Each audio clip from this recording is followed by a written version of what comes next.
এমনি মিজান আপনি লিখেছেন, আর্থিক দুর্বলতার কারণে লজ্জা থেকে বাঁচতে হবু শ্বশুর বাড়ি থেকে টাকা বা কোনো জিনিস নিয়ে তার নিজের মূল মোহরের সাথে মিলিয়ে স্ত্রীকে দিলে এই প্রক্রিয়াটিতে কোনো গুণা হবে কিনা? আহ, আর্থিক দুর্বলতা থেকে বাঁচার জন্য হবু শ্বশুর বাড়ি থেকে টাকা পয়সা জিনিসপত্র আপনি নেবেন, এই নেওয়াটা তো যৌতুক, এটা তো নেওয়ার কোনো রাইট আপনার নাই। আহ, স্ত্রীর মোহরের সাথে মিলিয়ে আপনি স্ত্রীকে দিলেন, অর্থাৎ আপনি বোঝাতে চাচ্ছেন যে তাদের কাছ থেকে নিয়ে আবার তাদেরকেই ব্যাক করলেন ঘুরিয়ে ফিরিয়ে, দিয়ে আপনার সম্মান রক্ষা করলেন যে আপনি দিচ্ছেন, আসলে তাদের জিনিসই তারা দিলেন। তো এটা এক ধরনের চালাকি, এটা এক ধরনের ছলচাতুরি।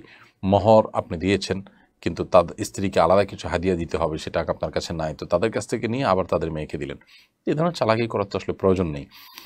বিবাহের ক্ষেত্রে আপনি যদি দিনদারিতাকে দেখে বিবাহ করে থাকেন, তাহলে সেক্ষেত্রে আপনার শ্বশুরবাড়ি, আপনার স্ত্রী, তারা তো আপনার অর্থকড়ির দুর্বলতা, আর্থিক দুর্বলতা, এটার কারণে তারা আপনাকে ছোট মনে করার কথা না। আমাদের এই মানে তথাকথিত আত্মসম্মান বা এই জাতীয় ভাবসাব জাহিরের যে প্রবণতা, এটা আমাদেরকে অনেক সময় অনেক অন্যায়ের দিকে নিয়ে যায়। অতএব আমি আশা করি যে এ ধরনের অন্যায়, বিশেষ করে এই ধরনের ছলচাতুরি থেকে আপনি বিরত থাকবেন। আমার মনে হচ্ছে সেটি অধিকতর উত্তম হবে। তবে তাদের থেকে নিয়ে ঘুরে ফিরে তাদেরকেই দিয়ে দিলেন, এটা সরাসরি হারাম আর হবে না, কারণ আপনি সরাসরি ভোগ করছেন না। তবে এতে এক ধরনের ছলচাতুরি রয়েছে, চালাকি রয়েছে। আবার আপনার সামাজিকভাবে যৌতুকের যে অপরাধ, সে অপরাধটা এখানে বাহ্যিকভাবে হচ্ছে, যদিও সেগুলো আপনার হবে না, যেহেতু আপনি নিয়ে নিজে ভোগ করছেন না, আপনি এটা কসুর করছেন। সো অ্যাভয়েড করাটা আমার মনে হচ্ছে ভালো হবে, কিন্তু সরাসরি হারাম হবে না ইনশাআল্লাহ। আমাতুল্লাহ মারিয়াম আপনি লিখেছেন, আমার বিভিন্ন শারীরিক সমস্যা, অনেকে বলে জিনের সমস্যা, আমি কিভাবে নিজেই নিজে রুকিয়া করতে পারি? দেখুন, সোশ্যাল মিডিয়াতে অনেকগুলো রুকিয়ার গ্রুপ আছে, সেই সমস্ত গ্রুপগুলোতে, রুকিয়া সাপোর্ট গ্রুপগুলোতে আপনি সাপোর্ট পাবেন, পরামর্শ পাবেন। আপনি মেহরবানি করে সেগুলোতে একটু সার্চ করেন, বহু পরামর্শ পাবেন। এবং সেলফ রুকিয়ার উপরে অনেকগুলো বইও আছে, সেই বইগুলো আপনি পড়তে পারেন। ফরিদউদ্দিন লিখেছেন, সড়ক দুর্ঘটনা বেড়েই চলেছে, সড়ক দুর্ঘটনা রোধকল্পে ট্রাফিক বিভাগ, গাড়ির চালক ও যাত্রীদের প্রতি আপনার কোনো পরামর্শ থাকলে দিবেন কি? সড়ক দুর্ঘটনা আমাদের দেশে আজকে নতুন নয়, দুঃখজনক যে সড়ক দুর্ঘটনা একের পর এক আমরা দেখতে হয়, কয়েকদিন পরপরই এ ধরনের কঠিন পরিস্থিতির মুখোমুখি আমরা হতে হয়, যে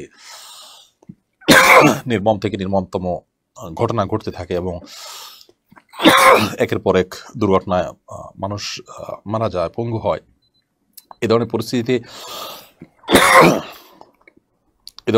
আমাদের প্রত্যেকটা মানুষকে যার যার জায়গায় দায়িত্বশীল হতে হবে, এবং দায়িত্বশীল যদি আমরা না হতে পারি, তাহলে সেক্ষেত্রে আজকে কেউ হয়তো এই পরিস্থিতির শিকার হয়েছেন, কালকে হয়তো আমাদেরকে হতে হবে।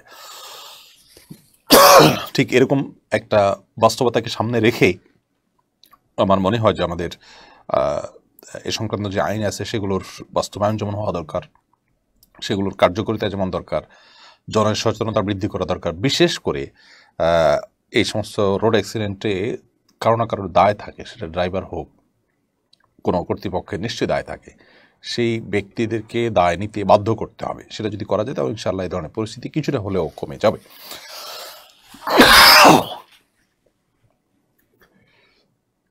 মাসুর রাহাত আপনি লিখেছেন, মসজিদ কমিটি ঢালাই মসজিদ তৈরির পর পুরাতন টিনের মসজিদ ঘর বিক্রি করে দিচ্ছে, তা ক্রয় করে বাড়ির ঘর তৈরি করা যাবে কিনা?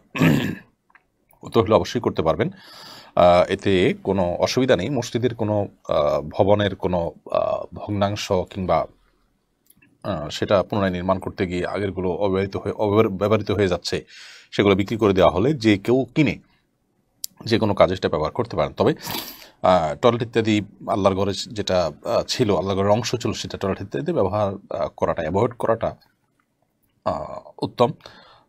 এটা আল্লাহর ঘরের প্রতি আদব এবং শিষ্টাচারের অংশ হিসাবে। এর বাইরে আপনি ঘরবাড়ি বানাতে পারেন, দোকানপাট বানাতে পারেন, এমন কোনো কথা নেই যে মসজিদের ভবনে ব্যবহৃত টিন ছিল, মসজিদে ভবনে ব্যবহৃত ইট ছিল, সেটা দিয়ে আমরা ঘরবাড়ি বানাতে পারবো না, এরকম কিছু না। টাকা দিয়ে নিয়ে মসজিদের ফান্ডে সে টাকা ঢুকে যাবে, আর আপনি সেই জিনিসটা আপনার প্রয়োজন মতো ব্যবহার করতে পারবেন। এমনি শফিকুল ইসলাম লিখছেন, শুক্রবার জুমার নামাজে খুতবা চলার সময় সুন্নত নামাজ পড়া যাবে কিনা? না, খুতবা চলার সময় সুন্নত নামাজ পড়া যাবে না। তবে অনেক উলামার মতে মসজিদে প্রবেশের পর যে 2 রাকাত সুন্নাত, যেটা ওয়াজিব অনেক উলামাদের মতে, বিশেষ করে হাম্বলী মাযহাবের উলামা ইকরাম, অনেক উলামা ইকরামের মতে, সে সমস্ত ইমামদের মতে মসজিদে ঢোকার পর ওই 2 রাকাত নামাজ যেটা তাহিয়াতুল মসজিদ বা দখুল মসজিদ সেটা যদি না পড়ে থাকেন আপনি, তাহলে সেই নামাজটা খুতবা চলাকালীন পড়া যাবে। বাকি এ ব্যাপারে সমস্ত উলামায়ে একমত যে খুতবা চলাকালীন সময় জুমার নামাজের পূর্বের যে সুন্নাত সে সুন্নাত নামাজ পড়া যাবে না। খুতবা চলাকালীন ইমাম সাহেব যখন বের হবেন তখন নিরিবিলি খুতবা শ্রবণ করতে হবে। কোনো সলাৎ, কোনো কাজ সেখানে, কোনো কথা সেখানে চলবে না। নিরিবিলি খুতবার দিকে মনোযোগী হতে হবে।